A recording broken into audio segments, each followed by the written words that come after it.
आप सभी का एक बार फिर स्वागत है SPN9 के इस खास कार्यक्रम में और मैं हूं आपके साथ फरहान। भारतीय जनता पार्टी के नेताओं के लगातार इस तरह के बयान आ रहे हैं जैसे कि देश में सब कुछ सही चल रहा हो। ममता बनर्जी पर उंगलियां उठाई जा रही हैं, अन्य राज्यों के मुख्यमंत्रियों पर उंगलियां उठाई जा रही हैं जो भाजपा शासित प्रदेश नहीं है, और कहा जा रहा है कि व्यवस्था सही नहीं है। लेकिन दिल्ली और यूपी के यदि आप बॉर्डर में देखेंगे तो मजदूरों का एक ऐसा हुजूम दिखाई देगा, प्रवासी मजदूरों का एक ऐसा हुजूम दिखाई देगा जिसको देखकर आप चौंक जाएंगे और आपको यह लगेगा क्या भारत पाकिस्तान का बंटवारा हुआ है, क्या एक बंटवारे का दौर चल रहा है जो इस तरह से लोग चलते हुए चले जा रहे हैं। सबसे बड़ा माइग्रेशन है ये आज़ादी के बाद, आप याद रखिए। आज तक हिंदुस्तान में इस तरह से माइग्रेशन, इस तरह से माइग्रेट होते हुए लोगों को नहीं देखा होगा आपने। जो परिस्थितियां आज दिख रही हैं, कारण यह है कि सरकारी सुविधाएं उन तक नहीं पहुंची हैं। काम रुक जाना ही सिर्फ कारण नहीं है, उस पर भी सरकार के झूठ चल रहे हैं, लगातार झूठ चल रहा है कि प्रवासियों के लिए उनके गृह राज्यों में ही नौकरी दी जाएगी। अरे कहां से नौकरी देंगे?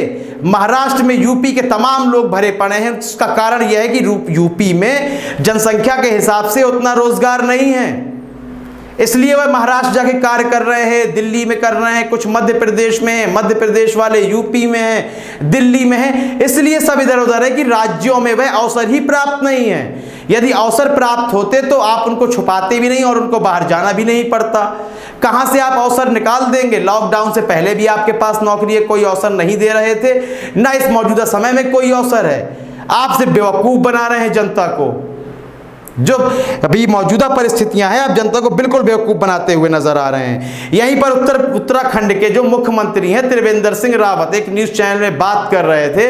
बात करते हुए कह रहे थे कि लॉकडाउन चलता रहेगा और यदि किसी ने लॉकडाउन तोड़ने की कोशिश करी तो सख्ती से पालन भी करवाया जाएगा। हम आपको बता दें कि लॉकडाउन तोड़ने का जो एक अनुशासन को तोड़ा जा रहा था वह शुरुआती दिनों में जब जनता कर्फ्यू लगाया गया था तो लोग आम दिनों की भांति अपने कूचों पर निकल रहे थे। जो उठने बैठने जाते थे, अपना समय काटते थे या किसी काम से जाते थे, लोग जा रहे थे, उनको पिटाई भी हुई उनकी। उस पिटाई की हमने कभी आलोचना नहीं की। उस पिटाई के कारण ही वह लोग बाहर नहीं निकल रहे हैं। जो बाहर निकले हुए लोग खड़े हैं, भूखे हैं, पुलिस का डंडा नहीं सह पाएंगे। आप कह रहे हैं कि हम सख्ती बढ़ा देंगे। सख्ती क्या होती है आखिर? आपको पता ही होगा। सख्ती वही है, पुलिस का डंडा। अब आप पहले तो वह भूखे हैं, फिर चलते हुए थके हुए आ रहे हैं, फिर पुलिस की लाठी खाएंगे। अंत में क्या होगा? गुजरात में जैसे पत्थरबाजी हो रही है। आतंकवादी नहीं है वह, देशद्रोही नहीं है, वह मजबूर हैं, आपकी नीतियों से तंग आ चुके हैं। तमाम क्रांतियां आप लोगों ने पढ़ी होंगी, फ्रांस की क्रांति हो, रूस की क्रांति हो, जनता ने अपने राजशाही लोगों को सड़क पर घसीट के मारा था। और यही परिस्थितियां लोकतंत्र में भी बन जाती हैं। जब आप लोकतंत्र को तानाशाह तंत्र बना देते हैं और इस तरह की जो गरीब जनता होती है, जो भुखमरी की मार झेल रही होती है, यकीन मानिए कि भवनों से निकाल कर बड़े बड़े मंत्रियों को घसीट के मारा जाता है। यह परिस्थितियां आ जाती हैं। लेकिन शायद आपको अपनी सत्ता के आगे, सत्ता का जो मोह है, जो अहंकार है, तो इतनी ऊंचे पहुंच चुके हैं आपकी उस ऊंचाई से आपको वह प्रवासी मजदूर दिखाई ही नहीं दे रहे हैं। जब कोई उनकी बात करने के लिए खड़ा होता है तो नए नए तथ्य निकाल दिए जाते हैं। जैसे निर्मला सीतारमण बकवास करती हुई नजर आ रही थी अभी राहुल गांधी के संबंध में। तो इस तरह की बकवास सुनने के लिए यहाँ पर जनता नहीं पहुंची है। जो पैदल चलकर आ रहे हैं उन्हें पैसे दीजिए, भोजन दीजिए, काम खत्म है, भीड़ नहीं दिखाई देगी। त्रिवेंद्र सिंह रावत ने बड़ा ही बेहुदा बयान दिया है कि सख्ती बढ़ा दी जाएगी। अरे मजदूरों के ऊपर सख्ती बढ़ा सकते हैं आप, आपकी सरकार है, पुलिस को ऑर्डर ही तो देना है। पुलिस तो इस वक्त उत्तर प्रदेश की पुलिस की बात करें तो उन्हें इतने पावर दे दिए थे कि लोगों के घर में घुसकर निकाल के मार रहे थे। दिल्ली दंगों में देखिए पुलिस का रोल, कि दंगाइयों के साथ खड़े हुए थे।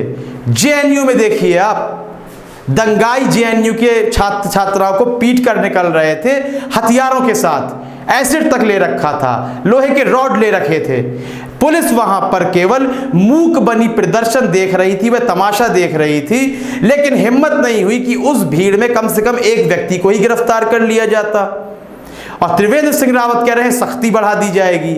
सख्ती बढ़ाई जा सकती है, सत्ता आपके हाथ में है, पावर आपके हाथ में है। लेकिन किनके ऊपर? जो माइग्रेंट हैं, जो भूखे हैं। इस संबंध में आपकी राय बहुत ही महत्वपूर्ण है। अपनी राय देना बिल्कुल भी ना भूलें। कार्यक्रम को लाइक करें, ज़्यादा से ज़्यादा शेयर करें और चैनल को सब्सक्राइब अवश्य कर दें। तब तक के लिए इजाज़त दीजिए, धन्यवाद।